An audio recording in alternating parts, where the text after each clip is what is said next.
Olá, galerinha da mediação. Vamos lá, né, para nossa aula 18, a nossa aula de revisão de recuperação, tá certo? E é a aula que alguns alunos, né, alguns estudantes não conseguiram aí alcançar a média. Então, hoje a gente tá fazendo a revisão de recuperação, né, para os alunos que não conseguiram alcançar. Mas eu convido quem mesmo já alcançou aí, possa assistir, né, a nossa aula, possa estar junto com a gente, para que vocês possam aí melhorar mais, né, ampliar mais os conhecimentos de vocês, tá certo? Então vamos lá para o nosso quadro, para ver aí o que nós vamos trabalhar nessa aula. Então a gente vai trabalhar, tá? A globalização, a aula que a gente falou sobre globalização e integração regional. Então, nós vamos falar sobre esse conteúdo aqui, globalização e integração regional, que é a aula 9, tá certo? Na aula sobre ideologia e indústria cultural, né? São essas aulas que vão cair na avaliação, e a aula 16, que é mudança social e sociologia, tá bom? Esses são os temas das nossas aulas que a gente trabalhou. Tá aqui, ó, aula 9, globalização e integração regional. Então, nessa aula, a gente trouxe o conceito de globalização, né? Porque a globalização é esse momento do sistema capitalista que pode ser entendido como um fenômeno de múltiplas dimensões. Então, a globalização é essa intenção aí que o sistema capitalista veio e criou para se reinventar, né? Para se reinventar. Então, ela é importante, né? Por quê? Porque ela atua no âmbito, né, de múltiplas dimensões. Na dimensão econômica, na dimensão social, política e cultural. Então, é esse momento do sistema capitalista, mas que pode ser entendido como um fenômeno de múltiplas dimensões, porque atinge não só a economia, mas atinge a vida social, a vida política e a vida cultural. Tem todo um reflexo dessa globalização que vai atingindo as nossas vidas, a vida de cada indivíduo, nesse âmbito político, cultural, econômico e social, tá? Por isso que ela é tão importante, é um fenômeno, né, de múltiplas dimensões. E aí, né, existe todo um debate que envolve a globalização, né? Porque a globalização também produz leituras divergentes, ou seja, leituras antagônicas ali sobre o seu funcionamento atual e suas possibilidades futuras, né? Então, o pensamento único procura estabelecer a globalização como um processo natural e benéfico na história da humanidade, né? Existe esse pensamento único que procura estabelecer a globalização como um processo natural e que só traz benefícios para a sociedade.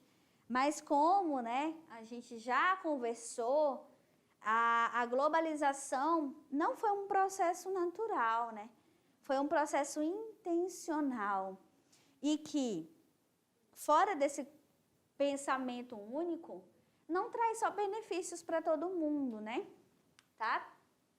Então, existe uma crítica ao pensamento único, que ela vem em duas posições. A posição otimista, da qual, né, só vai desenvolver, né, a globalização só desenvolve cada vez mais, só traz melhorias, né, para toda a sociedade. E tem a posição pessimista, que pensa assim, olha só, dentro desse processo de globalização, as desigualdades, elas só vão ali se perpetuando cada vez mais, só vão sendo reproduzidas, né?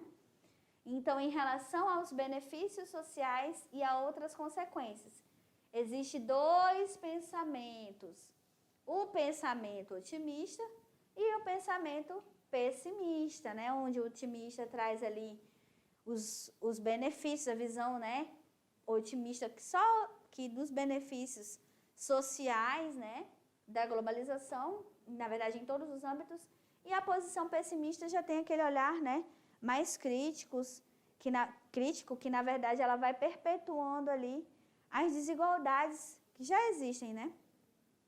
Tá bom? Então, existem essas duas posições aí de pensamento.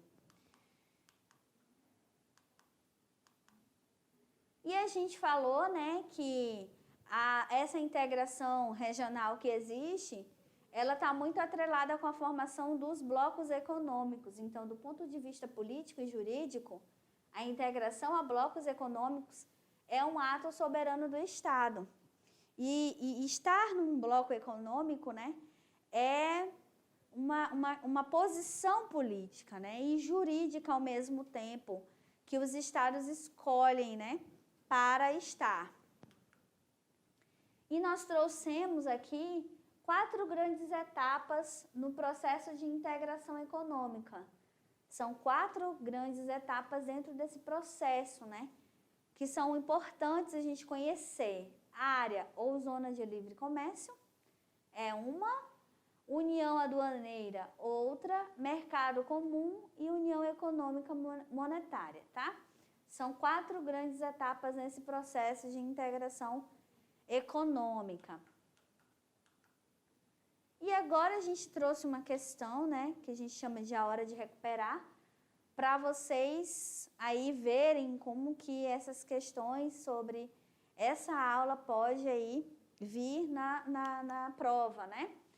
Então, é assim, questão 1, com relação ao espaço mundial, o processo de globalização provoca uma homogeneização da produção e do consumo em nível global. Porém, esse processo não é uniforme em todo o planeta. Olha só, é uma afirmação, né? Esse processo não é uniforme, ou seja, o que é uniforme? Não é igual, ele não ocorre de forma igual em todo o planeta. Desse modo, pode-se afirmar que a globalização resultou no quê? Olha só, ele já deu uma dica, né? Que esse processo não é igual em todo o planeta. E desse modo, pode-se afirmar que a globalização resultou na melhoria da qualidade de vida das populações periféricas? Não, né, gente? Porque a gente até, né, a análise que se faz é que esse processo, ele acabou beneficiando quem já estava bem, né, dentro dessa sociedade. Então, não foi a melhoria da qualidade de vida das populações periféricas, tá? Porque isso não ocorreu de forma igual em todo o planeta, esse nível de globalização. A globalização, ela está ligada muito quem tem o poder, um poder aquisitivo bom, né, economicamente. Aí sim ela atinge essas pessoas. Quem não tem, né, não vai ter, vai estar excluído desse processo. B, utilização de mão de obra com baixa qualificação profissional? Não, né, gente? Pelo contrário, com esse processo de globalização, os postos de trabalho diminuíram e se exige muita qualificação profissional, tá certo? C, acentuação da desigualdade social entre diferentes regiões? Essa aqui tem bastante chance de ser a correta, né? Vamos para outra aqui para ver, né? D, diminuição dos impactos ambientais gerados no globo? Não houve diminuição, gente, pelo contrário, né? Centralização econômica dos governos neoliberais, se houve uma centralização econômica, se isso é fruto, né, daqui, ó, dessa produção e consumo a nível global? Não, né, gente? Não é fruto, tá? Essa aqui tá errada. Não houve essa centralização econômica dos governos neoliberais, até porque não está nem, quando você lê aqui a questão, ó, ela está falando de produção e consumo. Quem consome? Quem que consome dentro desse processo? Quem é que consegue ter acesso? É uniforme em todo o globo? Em todo o planeta? Né? Então, é a questão, alternativa correta é a C, né? A acentuação da desigualdade social entre as diferentes regiões, ou seja, não é uniforme esse processo, não é igual para todo o planeta. Tem países que não têm contato com nenhum tipo de tecnologia, né? E tem países que não têm problemas básicos, né? Falta de água, falta de comida, a fome reina, né? O nosso país também, o Brasil, é assim. Então, como é que as pessoas não têm nenhum prato de comida, essa globalização vai chegar de que jeito? Não vai chegar, né, gente? Porque, inclusive, aqui, ó, o processo ele é desigual para todo o globo, né? Na aula 14.1, onde a gente falou sobre ideologia e indústria cultural, né? Na aula 14, e a gente falou sobre os meios de comunicação de massa e a interferência desses meios de comunicação na nossa vida, no nosso consumo, na nossa forma de pensar, de agir, né? E todo esse movimento de indústria cultural, né, foi um movimento intelectual de orientação marxista, criado, né, na Alemanha. Caracterizou-se pela reflexão crítica sobre a sociedade contemporânea e as teorias que a explicam, né? E aí, esses, né, estudiosos, Adorno e Horkheim, apontaram a possibilidade de uma homogeneização das pessoas, grupos e classes sociais. Homogeneizar, né? É como se todo mundo tivesse o mesmo padrão, né? Essa tentativa dessa possibilidade de todo mundo usar as mesmas roupas, obedecendo ao mesmo padrão de mercado, né? Dessa indústria. Ou seja, colocando a felicidade imediatamente nas mãos dos consumidores, mediante a compra de alguma mercadoria ou produto cultural, né? O mercado, ele diz, né? Ele dita as regras do que você vai usar. Qual é a sua próxima felicidade? É um objeto X que o mercado lança. Seu próximo objetivo é um produto X que o mercado, né, vai lançar para você abrir sua carteira para você comprar. Porque o interesse do mercado é somente lucrar, né, vender. Então, essa é a intenção, né? E aí, essas propagandas, né, toda essa indústria ali para nos seduzir, para que a gente consuma cada vez mais, né? Cada vez mais, né? E isso também entra também a cultura, né? A cultura também, dentro desse processo, ela pode ser consumida. A cultura, ela também está aqui. Assim, a indústria cultural seduziria todas as classes sociais, criando assim a uniformização dos modos de pensar, agir e sentir. Então, essa indústria ela é tão forte, né? Ela vai seduzindo todas as classes sociais, criando essa uniformização. Como que as pessoas aqui, ó, aqui todo mundo igualzinho aqui, né? Não tem nem identidade. Por quê? Porque a indústria que dita o que tu vai comprar, como é que tu vai se vestir, como que tu vai agir, como que tu vai pensar, como que tu vai sentir. Ela é tão poderosa que a gente coloca, inclusive, a nossa felicidade nesse consumo, em obter, né? Tá certo? Vamos lá? Questão 2, relacionada a essa aula. Dentre as frases a seguir, identifique aquela que expressa a principal função das propagandas em uma sociedade de consumo. O que expressa aí a principal função dessas propagandas dentro dessa sociedade de consumo, né? A. Informar os consumidores acerca das virtudes dos produtos. Será que é isso, né? Informar. Porque o que ela quer? Identifique aquela que expressa a principal função das propagandas dentro dessa sociedade. Informar os consumidores acerca das virtudes? Não, né? Não é a principal. Essa daqui é mais uma, mas não é a principal. divulgar o produto para atingir uma demanda já existente pode até ser uma característica, mas não é a principal. Esconder os problemas dos produtos também pode ser uma característica, mas ainda não é a principal, né? D. Criar necessidade de consumo do produto, alavancando assim a demanda. Olha, tem muita chance de ser essa, né? Porque a indústria é aquilo, né? Você não sabe aonde vai estar a sua felicidade, até o mercado te dizer qual é. Olha só, né? Como que é forte. O mercado, você não sabe nem qual é a sua próxima felicidade, qual é o seu próximo objetivo, mas o mercado é ele que vai dizer isso para você, né? Ele vai criando essas necessidades. Vamos ver aí, né, para a gente confirmar. Aumentar o consumo do produto através da divulgação é uma das, não é a principal. Então, é a D, criar necessidade de consumo, alavancando assim a demanda. Tem que ter toda uma roupagem ali de sedução, né, gente? Eu preciso ter, eu preciso comprar, eu preciso, né?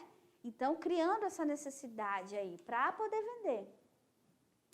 A aula 16, nós falamos sobre mudança social e sociologia. Trabalhamos a ideia desses autores, né? O Augusto Comte, o Karl Marx, o Emile Durkheim e o Max Weber, tá bom?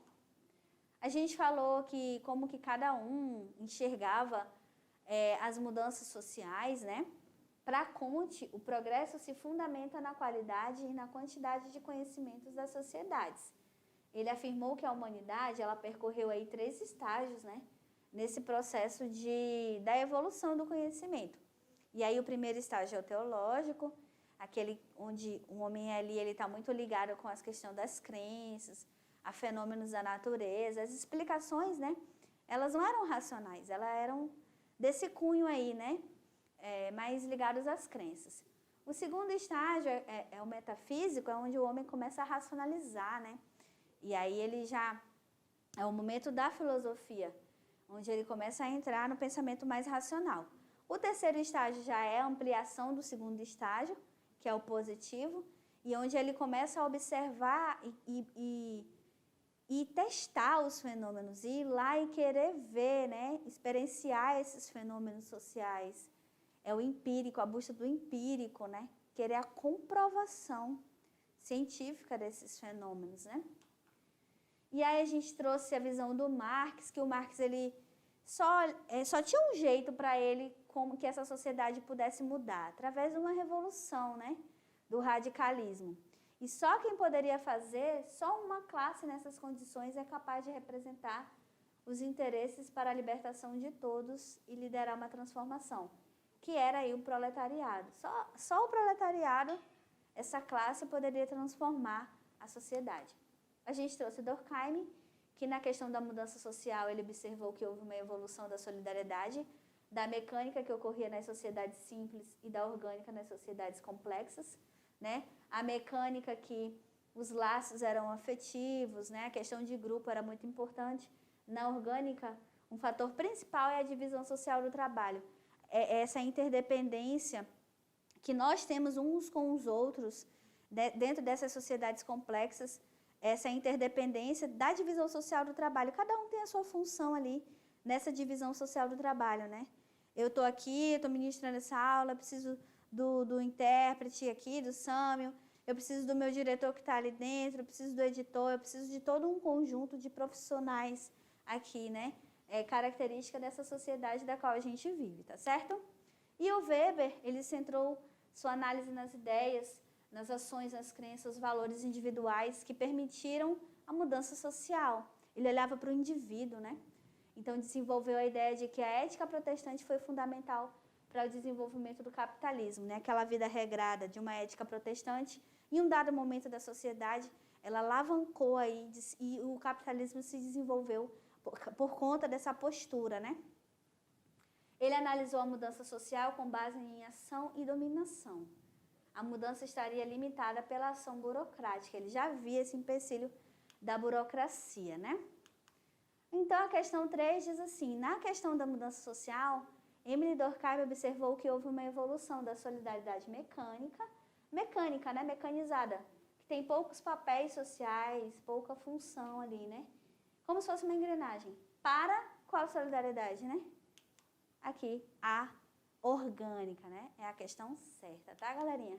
Essas são as nossas referências, tá certo? Agora vocês vão fazer a avaliação de recuperação e eu desejo que vocês tenham muito sucesso na caminhada de vocês. Terminem esse terceiro ano, esse terceirão com muita calma no coração, né? Eu creio que vai dar tudo certo, tá bom? O que precisarem da gente aqui, né? Das meninas aqui da Sociologia, eu e Elisângela, a gente está à disposição lá no WhatsApp. Mandem o trabalho extra classe, a gente está aguardando, ainda não recebi nenhum, tá certo? Eu espero que vocês tenham muito sucesso na caminhada de vocês. Boa sorte. Grata, né, por esses momentos aqui que nós tivemos. E mandem os trabalhos, eu estou esperando, tá certo, galerinha? É isso, fiquem bem. Até mais, até a próxima.